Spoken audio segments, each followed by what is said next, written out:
जिंदगी अपने साथ खुदा का कलाम लेकर आए हैं, वो मेरे साथ मिलकर नए अहदनामा में से हम देखेंगे पहला पतरस और उसका पहला बाब और उसकी 21वीं आयत की हम तलावत करेंगे।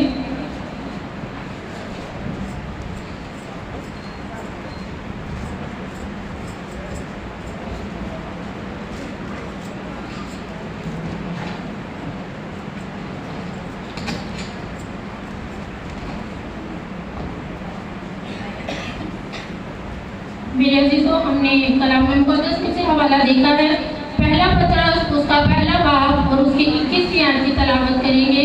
अगर कोई कलाम खुदा की तलावत करना चाहे तो मौका है, वो खुदा के कलाम की तलावत कर सकता है।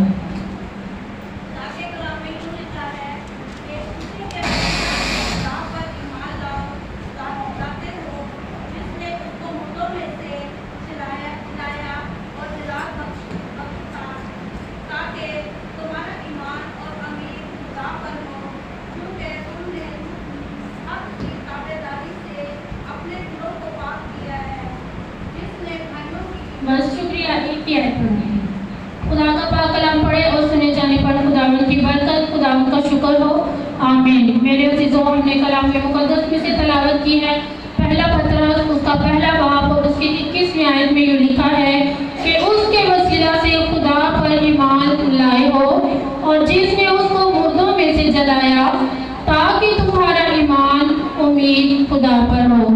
पाक कलाम पढ़े और सुने जाने पर खुदावंद की बरकत, खुदावंद का शुक्र हो।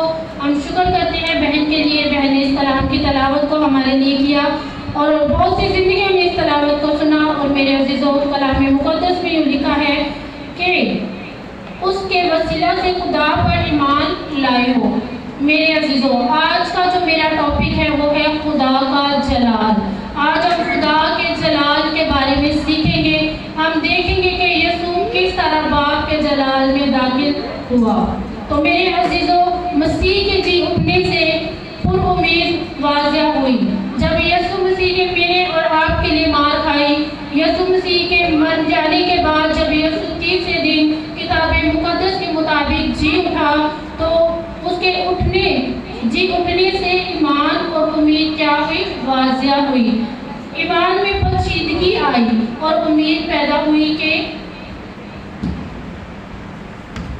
जो मसीह पर ईमान रखते हैं, मेरे अजीजों, अगर मेरा मसीह आपके लिए और मेरे लिए ना मरता तो शायद आज हम इस जमायत की सूरत में यहाँ जमा ना होते, लेकिन ये होना जरूर था। ये सब कुछ इसलिए हुआ कि जो खुदावंद यीशु मसीह के बारे में कहा गया था किताब मुक़द्दस में, वो पूरा हो। और हम देखते हैं कि खुदा ने किस तरह दुख उठाया, सलीबी मौत गवारा करके फिर वो बाप के जलाल में दाखिल हुआ। मेरे अजीजों, इसी के साथ हम देखते हैं अमाल की किताब उसका तीसरा बाब और उसकी 13वीं आयत से 16वीं आयत तक। अगर कोई कलाम मुक़द्दस को पढ़ना चाहे तो आज़ादी है। अमाल की किताब उसका तीसरा बाब और उसकी 13वीं आयत से 16वीं आयत तक कोई भी जिंदगी कलाम को पढ़ सकती है।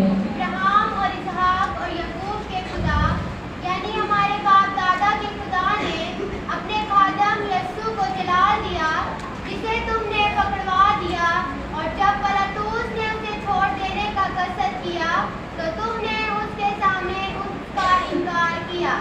तुमने उस कदूस और आसपास का इनकार किया और दरख्वास्त की कि ये खूनी तुम्हारी खातिर छोड़ दिया जाए, मगर जिंदगी के मालिक को कत्ल किया, जिसे खुदा ने मुर्दों में से जिलाया। जी शुक्रिया। मेरे अजीजों, हमने एक बार फिर से कलाम मुक़द्दस में देखा अमाल की किताब उसका तीसरा बाब और उसकी 13वीं आयत से हमने 16वीं आयत तक देखा है कि बेटी ने पढ़ा है कि इब्राहिम, इसहाक और याकूब का खुदा, हमारे बाप दादा के खुदा, खादिम यीशु को जलाल दिया। किसको जलाल दिया?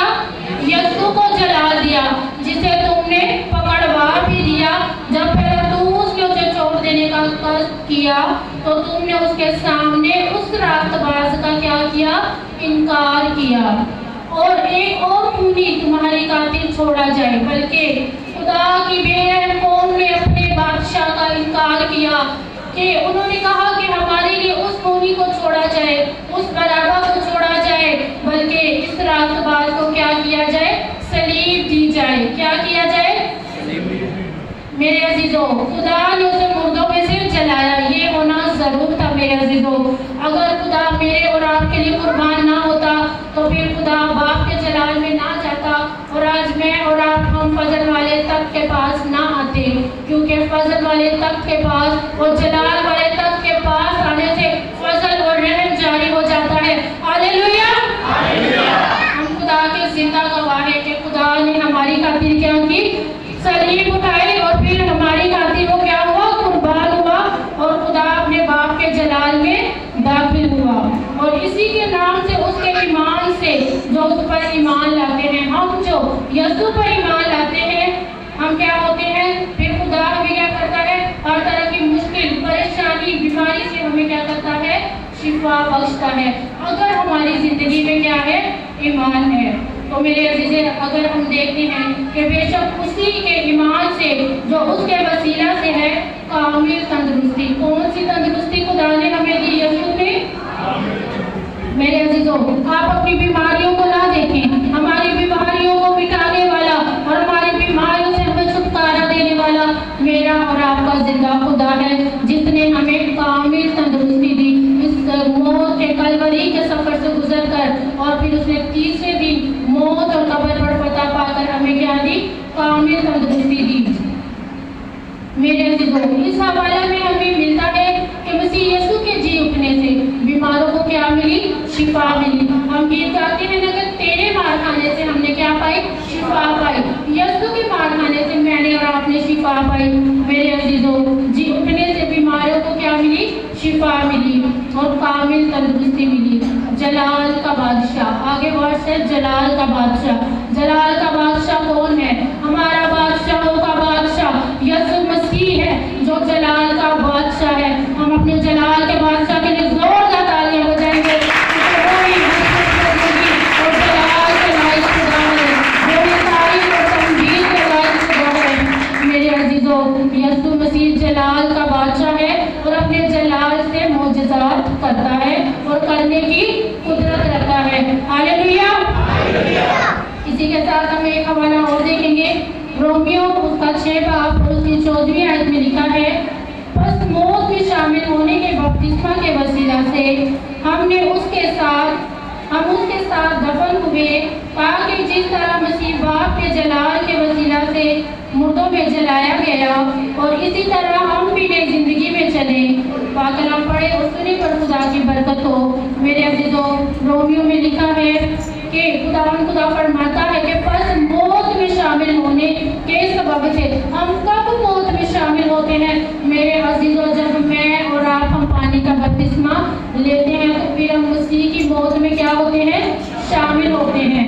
मसीह की मौत में शामिल होते हैं तो इसी के साथ हम फिर उसके साथ हम क्या होते हैं, दफन होते हैं। जब हमें पानी में भिगोया जाता है तो हम मसीह के साथ क्या हो जाते हैं, दफन हो जाते हैं। और जब उठते हैं तो मसीह में क्या होते हैं, जी उठते हैं।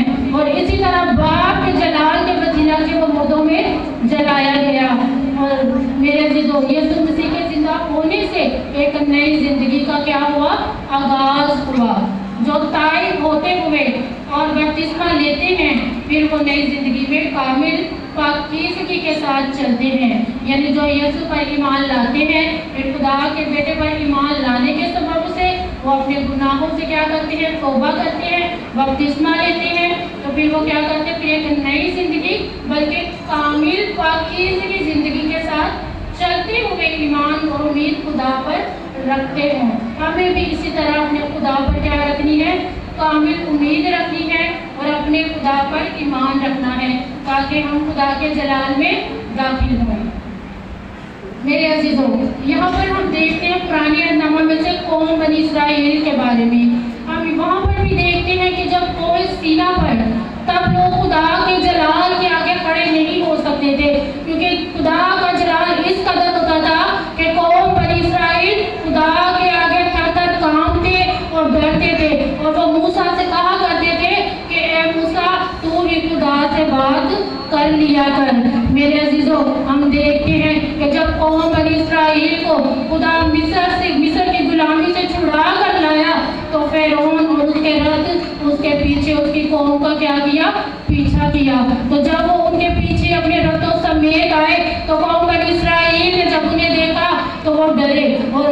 से कहा कि आगे समंदर है और पीछे हमारे दुश्मन है, हम कहाँ जाएं? लोग घबरा गए। लेकिन मेरे अजीजों, खुदा तो कुदरत वाला खुदा है, खुदा तो कुछ भी कर सकता है। मेरे अजीजों, जहाँ पर हमारी सोच खत्म होती है, जहाँ पर हमारी सोचें काम नहीं करती, वहाँ खुदा की कुदरत काम करती है। तो मेरे अजीजों, आइए हम देखते हैं कि किस तरह खुदा ने अपने जलाल के साथ अपनी कौम को बचाया।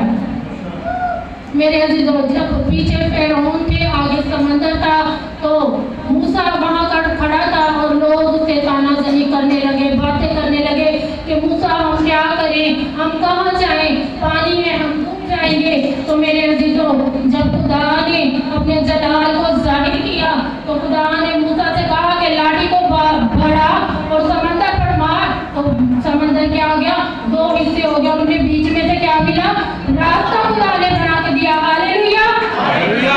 आज खुदा मुझे और आपको भी मुश्किलों से निकाल सकता है, खुदा हमारे लिए भी रास्ते बना सकता है। पर हमें तो खुदा ने इतना ही कहा है कि अगर तुम्हारे अंदर राई के दाने के बराबर ईमान हो, इस पहाड़ से कहो कि यहाँ से बढ़कर समंदर में जा लग, तो वो ऐसा हो सकता है। मेरे अजीजों, यीशु के पीछे चलने वालों को ईमान की जरूरत है। वो कौम बनी इस्राएल क्या करते थे? घबरा जाते थे। तो मेरे अजीजों, जब खुदा ने उन्हें समंदर से रास्ता बना कर दिया, तो जब सारी कौम गुजर चुकी, तो रतों ने भी चाहा, फिर उन्होंने चाहा कि हम भी इसी रास्ता से गुजरे। जब वो समंदर के रास्ता पर चले तो खुदा ने पानी को दो हिस्से कर दिया। वो अपने रतों समेत क्या हो गए? गर्क हो गए, समंदर में डूब गए।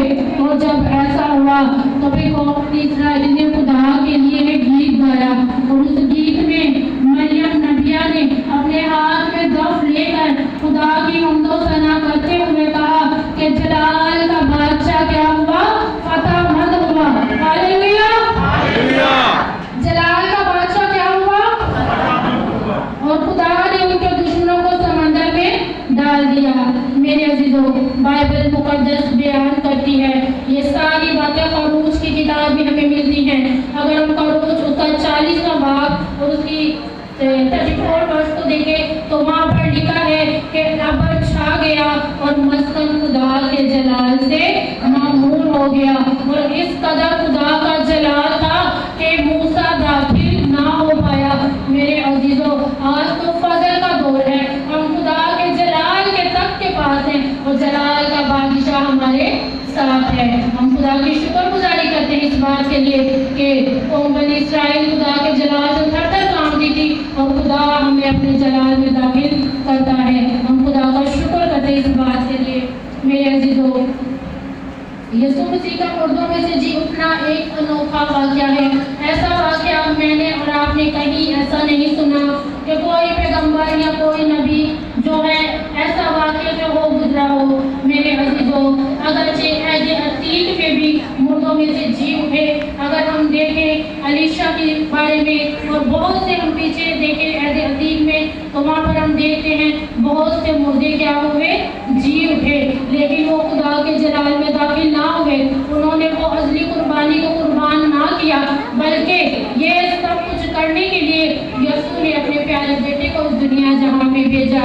और ऐसे जदीद में भी हम देखते हैं कि यीशु के वसीला से ये सब कुछ मुमकिन हुआ कि यीशु मुर्दों में से जिंदा हुए, क्योंकि वो जलाल और कुदरत के साथ मौत और कब्र के बंधन तोड़कर क्या हुए?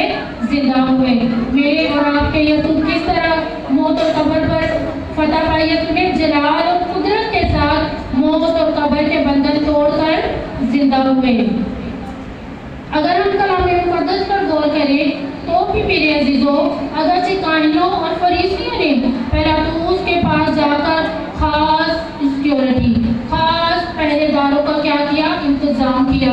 मैं आप जानते हैं, हम इस वाक़े को बचपन से सुनते आ रहे हैं कि यीशु मसीह को जब कब्र में रखा गया, जब यीशु ने सलीब पर जान दी, तो मेरे अजीजों, काहिनों और फकीहों और फरीसियों ने क्या किया कि बहुत सख्त पहरेदार वहाँ पर क्या किए? बिठा दिए कि ऐसा ना हो कि यीशु के शागिर्द आए कि उसे आकर उसकी लाश को चुरा के ले जाए। क्योंकि वो कहते थे कि झूठे इंसान ने कहा है कि मैं तीसरे रोज क्या होगा, जिंदा हो जाऊंगा। तो मेरे अजीजों, पिलातुस के पास जाकर खास पहरेदारों का क्या किया, इंतजाम किया, ताकि वो पहरेदार उस कब्र की क्या करें, निगाहबानी करें। लेकिन यीशु मसीह कुदरत और जलाल के साथ, जलाल और फतहमंदी से जी उठा। हालेलुया। मेरे अजीजों, यीशु मसीह कुदरत और जलाल से फतहमंद हुआ और जी उठा। मेरे अजीजों, यीशु को पहरेदारों की जरूरत ना थी, क्योंकि खुदा जिंदा खुदा है और ये सब कुछ होना जरूर था। और जब यीशु 3 दिन कब्र में रहे तो आलमेराह में यीशु ने खिदमत के काम को किया। मेरे अजीजों, मसीह के जी उठने के बाद जलाल में दाखिल होना भी जरूर था, क्योंकि उसने बाप की मर्जी को पूरा किया और बाप की मर्जी को पूरा करने के बाद वो फिर खुदा के जलाल में दाखिल हुआ, वो आसमान पर जिंदा उठाया गया। जिंदा होने के बाद मसीह अमूस की राह पर 2 आदमी जब गुजर रहे थे तो लोगों ने जब ये सारा सलीबी मंजर देखा, वाक़या देखा, तो लोगों में खौफ था। काफी लोग, पूरा इलाका खौफ में डूबा हुआ था।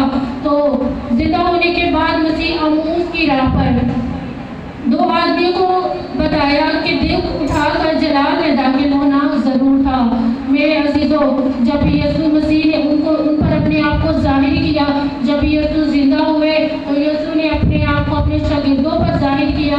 सबसे पहले मसीह के साथ जो औरतें थी, खुदा ने अपने आप को उन पे जाहिर किया और कहा कि तुम जिंदा को मुर्दों में क्यों ढूंढती हो। मेरे अजीजों, इसी तरह फिर खुदा ने अमूस की राह पर चलते हुए बहुत से अपने नबियों पर, अपने शागिर्दों पर अपने आप को जाहिर किया। आज तक हम अपने जिंदा खुदा को देखते हैं और मेरा ईमान है कि हम में से बहुत से ऐसे बहन भाई होंगे जिन्होंने अपनी आंखों से खुदा को देखा होगा। और जब भी खुदा को हम देखते हैं तो खुदा के हाथ खुदा दिखाता है कि ये मेरे हाथ वही किलो वाले हाथ हैं। मेरे अजीजों, मैं आपको यहाँ बताना चाहती हूँ कि मेरी बहन थी, उसने किसी के लिए प्रे की तो वो बीमार था, उसके हाथों के लिए उसने प्रे की तो खुदा ने उसे दिखाया। वो प्रे करने के बाद जब घर आई तो उसके हाथों में इस कदर अजियतनाक दर्द थी। तो खुदा ने जब उससे रोया में बात की और खुदा ने उसे बताया, मेरी बेटी, तू अगर उस शख्स के लिए दुआ कर चुकी है तो इन्होंने जब मुझे नहीं छोड़ा, मेरे हाथों को इस तरह से अजियत दी, तो उस तकलीफ को दिखाते हुए खुदा ने अपना आप उस पर जाहिर किया। मेरे अजीजों, ये टेस्ट मैंने देने से बताने का मकसद ये है कि खुदा आज भी जब अपने बंदे बंदियों या बेटे बेटियों पर नाजिल होता है तो खुदा अपने आप को अपने लोगों पर जाहिर करके दिखाता है कि देखो मेरे हाथ वही है जिन्हें सिपाहियों ने क्या किया था, छेदा था।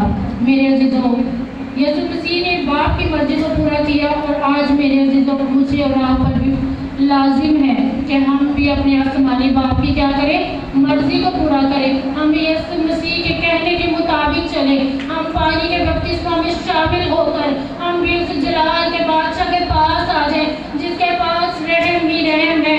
जब हम उसके पास आएंगे, अपनी दयानतदारी के साथ उसके हुजूर झुकेंगे तो यकीनन वो मुझ पे और आप पर अपना रहम जारी करेगा और हम उसके फजल के तख्त के पास हमेशा रहेंगे। मेरे अजीजों, अगर बाइबल मुकद्दस में हम देखें, बाइबल मुकद्दस में लिखा है और बाइबल मुकद्दस में हमें मिलता है, हमें मार्था की कहानी के बारे में मिलता है। हम सब लाजर के बारे में जानते हैं और लाजर की बहन मार्था थी। खुदा ने उससे कहा कि अगर तू ईमान लाएगी तो मेरा जलाल क्या करेगी, देखेगी। मेरे अजीजों, लाजर जो मर चुका था, उसकी बहन कहती थी कि खुदा इसमें से वो बदबू आती है। यीशु ने कहा कि मुझे कब्र पर ले चलो और जब वो वहाँ गए तो यीशु ने कब्र के बाहर ही से लाजर को आवाज़ दी तो मुर्दा अपने कफन समेत क्या हुआ, जी उठा और बाहर निकला। तो मेरे अजीजों, यहाँ पर हम देखते हैं ईमान की बात है। खुदा ने मार्था से कहा कि अगर तू ईमान लाएगी, खुदा ने कहा जिंदगी और क़यामत मैं हूँ। मेरे अजीजों, खुदा सब कुछ करने की कुदरत रखता है और हमें खुदा के जलाल को देखने के लिए क्या करना है, हमें खुदा के जलाल को देखने के लिए अपने ईमान को पुख्ता रखने की जरूरत है। हम देखते हैं रोज हमारी कलीसिया में मौजूदात होते हैं, बहुत सी जिंदगियां इब्लीस के हाथों जो बीमारियों और मुसीबतों में झगड़ी हुई है,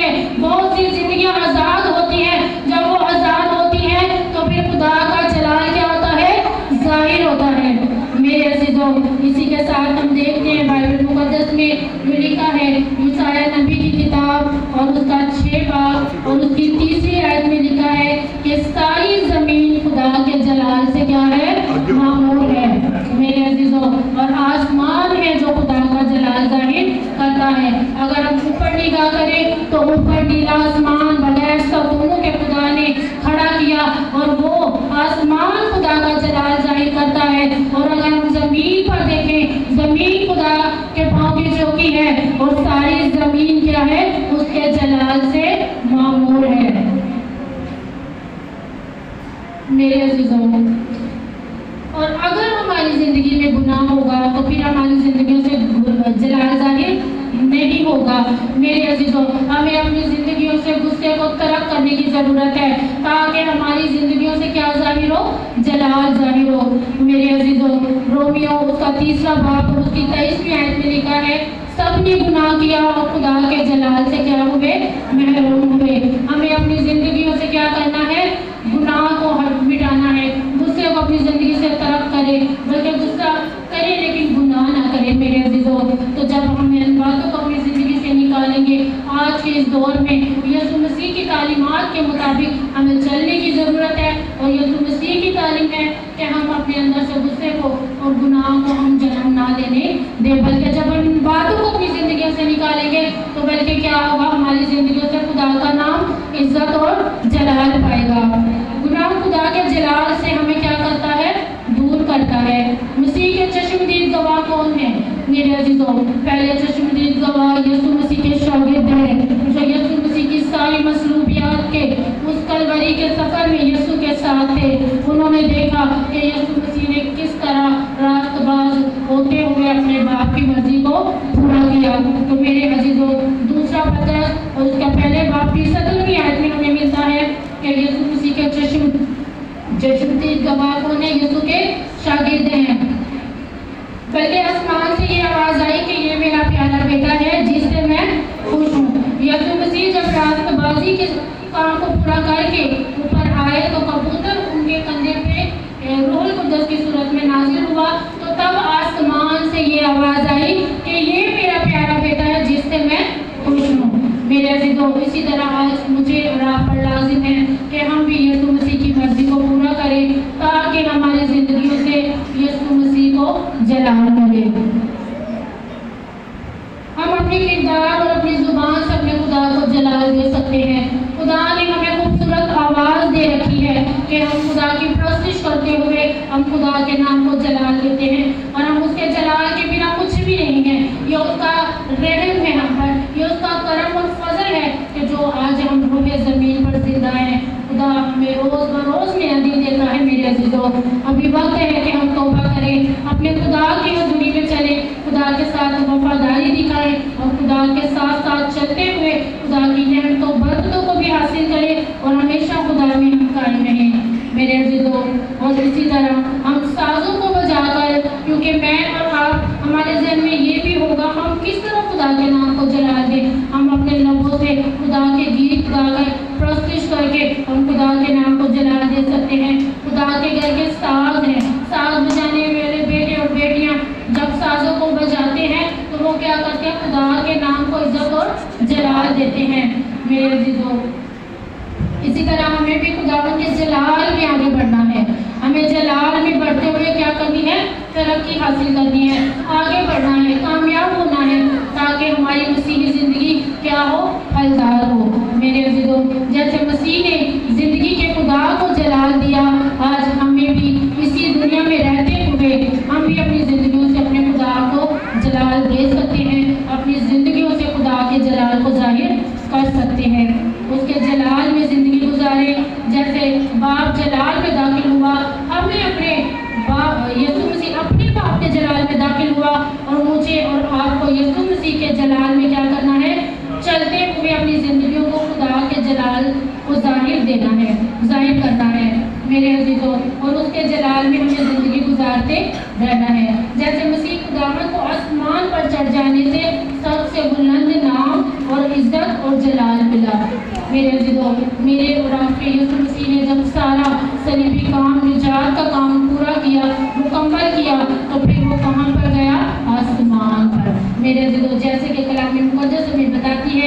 जैसे मसीह खुदावंद को आसमान पर चढ़ जाने से बुलंद नाम, इज्जत और जलाल